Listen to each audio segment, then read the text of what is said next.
On va pas se mentir, ce nouveau format Ligue des Champions est une grande réussite. On était tous sceptiques par rapport à ce format. On se disait que les matchs auraient été trop longs et une saison trop longue pour les différentes équipes. Mais là, il faudra constater que sincèrement, on s'amuse, on a de très très beaux matchs et c'est très incertain. Par rapport aux autres années, j'ai l'impression vraiment qu'on retrouve le football qu'on aime, un football incertain, une spectacularité. Et si on remarque bien, il y a plein de clubs de différents pays. Il n'y a pas un pays qui domine toute une Ligue des Champions, donc on voit très bien qu'il y a un équilibre et qu'on ne peut pas dire que soit la Première Ligue, soit la Liga domine cette Ligue des Champions. On peut voir qu'il y a des clubs français, clubs italiens, clubs espagnols et clubs anglais. Donc c'est une grande diversité pour notre plus grand bonheur. Malheureusement pour les Allemands, il n'y a pas de club allemand. Je suis désolé pour vous.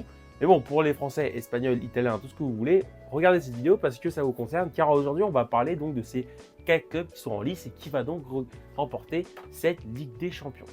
Alors, pour commencer, déjà, je tiens à remercier l'Europe en général, parce que sans Ligue des Champions, aujourd'hui, je ne vais pas parler, mais aussi de l'Europa League, on se régale. Conference League, bon, pas vous mentir, je regarde un peu moins, mais il y a quand même des matchs, j'ai vu quelques matchs assez intéressants. Mais bon, c'est certes moins palpitant qu'une Europa League et une Ligue des Champions, mais par rapport aux matchs qui ont eu lieu, je trouve que c'est une grande réussite cette année, la Coupe d'Europe et le foot en général. Par rapport à l'année dernière, on était un peu déçus. Je pense que là, il y a l'apparition de nouveaux joueurs comme Yamal, Rafinha, Doué, qui nous spectacularisent le jeu et le foot. Et il y a un équilibre qui se crée. Parce que là, vraiment, je ne trouve pas qu'il y a une équipe qui est plus forte que les autres dans le monde. Je trouve qu'il y a des équipes qui sont plus fortes, certes, mais ce n'est pas une domination comme en 2017-2018 où il y avait par exemple le Real, la Juve, le Barça, où il y avait des très grandes équipes et tu avais un peu le reste. Là, tu as plus ou moins des équipes fortes, mais pas une domination exaltante. Je pense que c'est des équipes qui peuvent entrer une domination, mais ce n'est pas des cadors. Enfin, certes, ça reste des cadors, mais ça reste des équipes tout à fait prenables, que ce soit pour les équipes qui vont s'affronter. Donc, c'est spectaculaire et surtout qu'ils ont des très jeunes joueurs, comme le PSG, où il y a beaucoup de joueurs de 20 ans qui exercent au club, bon, sans compter Marquinhos, etc. Donc pour moi, on va commencer donc à parler d'un club. Donc je vais commencer peut-être à parler du club le moins bon au club le plus fort, dans le sens en termes d'attente de Ligue des Champions. Donc je ne veux pas cracher sur Arsenal, mais je vais commencer à parler pour Arsenal. Pas que je considère Arsenal une équipe mauvaise, puisque peut-être c'est l'équipe un peu la plus outsider du tableau, comparé à son parcours. Donc Arsenal, pour moi, c'est l'équipe, c'est la seule équipe parmi les 4 qui ne pourra pas gagner le championnat. Ils sont très loin par rapport à Liverpool, donc à part un retournement de situation exceptionnel, je pense qu'Arsenal va finir deuxième de Première Ligue. Mais ils font une très bonne Ligue des Champions. Ils ont quand même battu le Real 3-0 et ça, je pense qu'on ne s'attendait pas. On ne s'attendait pas clairement à Arsenal qui gagne aussi facilement contre le Real. Ça montre encore une fois la présence des clubs anglais en Europe, qu'ils ont quand même on s'attendait, moi je voyais, on avait vu Liverpool, Aston Villa et City sortir, comme quoi il y a toujours des clubs anglais en lice. Donc Liverpool est toujours Arsenal est toujours en lice en Ligue des Champions et donc c'est l'équipe un peu peut-être la moins, je dirais pas la moins connue, mais peut-être le grand public, par exemple, les personnes qui suivent le foot dans les réseaux peut-être connaissent moins les joueurs d'Arsenal, mais il y a quand même des joueurs très intéressants à suivre. Et pour moi, ils peuvent faire, pour faire la petite surprise et peut-être aller en finale avec des champions. Le problème d'Arsenal, et je vais dire aussi le problème un peu du PSG, par la suite je vais parler du PSG, c'est qu'en fait Arsenal pour moi n'a pas réellement d'attaquant pointe. Alors certes, je ne vais pas vous mentir, moi je suis plutôt expert de Serie A, je regarde moins la Première Ligue, mais quand on voit l'effectif, il n'y a pas Lautaro Martinez, il n'y a pas un Lewandowski. Pour moi, l'Inter et le Barça ont un avantage par rapport à ça. C'est que ils ont peut-être pas ce petit coup de physique en plus qui permet de faire la différence dans certains moments. Certes, ils ont réussi à gagner face au Real, mais quand les matchs deviennent un peu plus durs et un peu plus corsés, on a vu face au PSG, avec le PSG plutôt, que c'est très important d'avoir un attaquant parce qu'il permet de faire monter l'équipe et d'avoir une sorte de référence que n'a pas l'Arsenal. Mais c'est peut-être ça qui va peut-être un peu pénaliser les Gunners pour la quête de la Coupe aux grandes oreilles. Mais bon, peut-être que je me trompe, peut-être qu'au final ça va bien se passer. On a vu qu'il y a des équipes qui ont gagné des titres, des trophées sur l'attaquant. On peut parler de l'Espagne 2010, donc ça peut se produire, surtout qu'Arsenal marque aussi des buts, mais je parle surtout de l'attaquant. Donc on verra bien et c'est une équipe intéressante. Ensuite, quand on parle d'Arsenal, on va sans doute parler du Paris Saint-Germain. Paris Saint-Germain, le club qu'on attend tous en Ligue des Champions, on va pas se mentir, on l'attend, le PSG. Qu'on soit contre le PSG ou pour le PSG, quand on habite en France et quand on suit le foot en général, on est tous enthousiastes de voir le PSG, que ce soit rater ou réussir. Je ne vais pas dire mon avis, sinon je vais me faire retrouver par le FBI, mais ça fait peut-être mal à dire à certains, plutôt Marseillais et aux Lyonnais, mais le PSG cette année joue très bien. C'est une équipe très jolie à voir. Bon, il n'y a pas de On pensait sans les Mbappé, sans les Messi, peut-être une équipe un peu moins palpitante, mais je vais être avec vous. J'aime bien ce PSG, comment ça joue, et les joueurs intéressants. Là, je vais peut-être reprendre le problème qu'Arsenal. Le problème pour moi, il faut vraiment trouver un problème parce que ce PSG joue très bien, surtout avec l'arrivée avec Vara, ça fait un ailier en plus, donc une imprévisibilité en plus.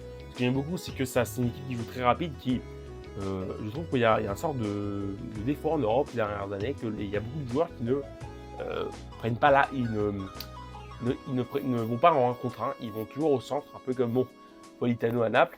Je trouve qu'il y a beaucoup de joueurs qui font ça, comme Grealish, mais le PSG a beaucoup de joueurs qui font des dribbles, qui font de la profondeur, et ça crée un spectacle et c'est joli à voir. Mon club que je supporte, on est les spécialistes de on va pas faire un 1 contre 1. Voilà.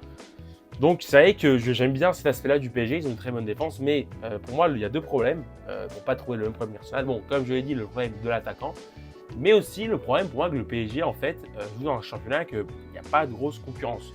On a vu face à Aston Villa, quand il y a une situation délicate du PSG, alors certes, face à Liverpool, ils ont quand même gagné, mais le PSG était quand même au-dessus de confrontation, on trouve. Mais quand il y a un ascendant psychologique qui se retourne, le problème, c'est que le PSG, vu qu'il n'est pas habitué à affronter des équipes fortes en championnat, bah, ce qui va se passer, c'est qu'ils peuvent un peu perdre le contrôle. Et c'est pour ça que le PSG a souvent subi des remontadas, souvent subi des désillusions. Et c'est pour ça que c'est un peu compliqué pour le PSG de se défendre en Ligue des Champions, parce que c'est important d'avoir de la compétitivité dans un championnat. Ce que je trouve qu'en Ligue 1, il n'y a pas de compétitivité. Il y a peut-être des équipes intéressantes, mais le PSG est nettement au-dessus.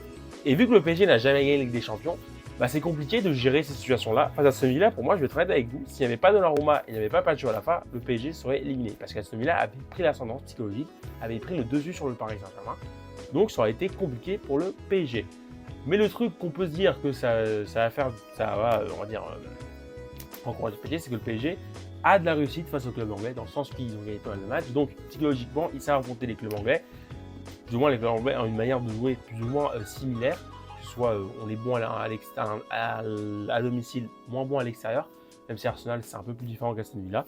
Et surtout que le PSG a notamment un très grand défense et un très grand gardien. Le gardien va faire la différence. Surtout, comme je l'ai dit, Donnarumma actuellement, on parle beaucoup de VAR, on parle beaucoup de Doué. Sans Donnarumma, je pense que le PSG aurait été bien plus compliqué son parcours en Ligue des Champions. À vous de me dire si le PSG pourra enfin gagner cette Ligue des Champions ou pas.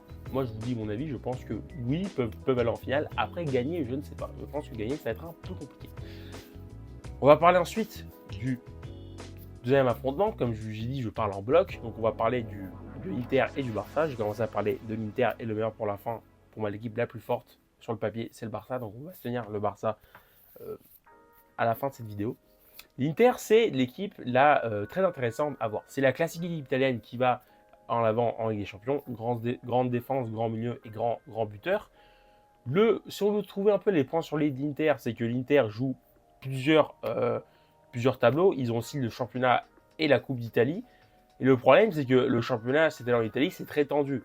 Il faut savoir qu'en Italie, le championnat, c'est quelque chose qu'on tient tous à cœur. Vous allez me dire, mais dans tous les championnats, oui, effectivement. Mais par exemple, je pense que au Bayern, ils ont tellement gagné de championnat qu'ils se disent ok, si on fait un championnat, c'est pas la fin du monde. L'Inter, non. L'Inter, il y a un mano a mano qui se crée face au Napoli. Donc, il y a un peu l'aspect physique qui va jouer en jeu. C'est que l'Inter, il y aura le stress psychologique du championnat. Et à un moment donné, ça va être un peu compliqué face au Barça de se focaliser dessus quand on joue plusieurs tableaux. Surtout qu'il y a aussi l'aspect physique qui va jouer. Le truc qui me dit que l'Inter peut faire de bonnes choses, c'est que pour moi, ils ont un très grand attaquant. Un attaquant qui marque des buts, qui est décisif sur les Ligue des Champions. Par exemple de Lautaro Martinez. Et par rapport aux autres équipes, peut-être l'Inter a le meilleur attaquant. Je ne parle pas actuellement de cette Ligue des Champions. Peut-être un peu plus fort que Lewandowski, parce que Lewandowski a quand même un âge. Et surtout, Lewandowski est blessé. Lors de la vidéo, il ne va pas faire le match aller, le match Barça-Inter. Donc, ça, c'est peut-être un truc qui va avantager l'Inter. Et aussi, un peu le côté grand entraîneur, le côté tactique des équipes italiennes. Ce qui peut avantager l'Inter et qui peut peut-être porter l'Inter à cette troisième Ligue des Champions de son histoire. Je leur ai parlé un peu au début, le meilleur pour la fin, on va parler du Barça. Le Barça, équipe mythique, ça fait depuis 2015 qu'ils n'ont pas gagné la Ligue des Champions, ça commence à faire longtemps. Cette année, le Barça est peut-être l'équipe qui joue le mieux, peut-être avec le PSG en termes de jeu. Mais pour moi, à 2 joueurs que j'apprécie tant, que pour moi c'est un peu les futurs superstars du football. Une est un peu plus âgée, elle est toujours jeune, mais une est très très jeune. Je parle bien de Yamal et Rafinha. Pour moi, potentiellement, c'est un des deux va être le Ballon d'Or l'année prochaine s'il gagne la Ligue des Champions. Peut-être le seul souci peut-être du Barça, c'est pas tomber dans l'excès de confiance, c'est-à-dire ne pas tomber sur une domination un peu à l'espagnol, où on fait beaucoup de possession et on ne concrétise pas. C'est un peu le souci que je retrouve souvent à des clubs espagnols qui vont aller au bout. Je ne parle pas du Real, mais par exemple des clubs comme le Barça, le Bilbao Séville, des clubs où on joue beaucoup sur la possession, mais ce qui va se passer, c'est qu'on va contourner. Et au final, on ne va pas vraiment marquer. Je pense que le côté anti-flic, c'est-à-dire est plus insaisible. Ils ont un bon entraîneur. Et comme je le dis, il y a ce talent qui est en jeu. Et je pense que là, ça va beaucoup compter les joueurs et les individualités. Certes, le tactique, ça va être important, mais je pense qu'à un moment donné, quand tu as des joueurs qui peuvent faire les dribbles, qui savent faire des centres, tu peux faire toutes les tactiques que tu veux, ça va réussir. Donc, moi, je pense que le Barça va gagner face à l'Inter. Et pour moi, la finale, ce sera pour moi PSG, pardon. Désolé les fans des Gunners, Barça. Et malheureusement pour les fans du PSG, s'il y a une finale PSG-Barça, pour moi, c'est le Barça qui l'emporte, même assez facilement. Je ne vois pas comment le PSG peut contrer cette équipe du Barça, surtout qui sont très jeunes. Et le Barça, pour moi, ne va pas se planter en finale de Ligue des Champions. Si jamais il y a une finale PSG-Inter, pour moi, le PSG a déjà un peu plus de chance, mais ça va être aussi compliqué. Donc pour moi, voilà, je dis qui va soulever la coupe aux grandes oreilles, c'est le Barça. C'est l'équipe pour moi la meilleure, la plus complète et la plus incisive, qui m'a le plus peut-être impressionné dans sa domination. Mais comme vous le savez, le foot c'est imprévisible et jamais dire non, jamais dire que quoi que ce soit. Donc faites votre prono. Peut-être certains d'entre vous vont dire que c'est Arsenal qui va gagner, le PSG. Moi je dis, moi c'est le Barça qui va gagner avec des champions. Et peut-être, j'aurais dit aussi l'Inter, mais le problème c'est que l'Inter joue aussi le championnat et ça va être vraiment compliqué l'Inter de gérer les deux.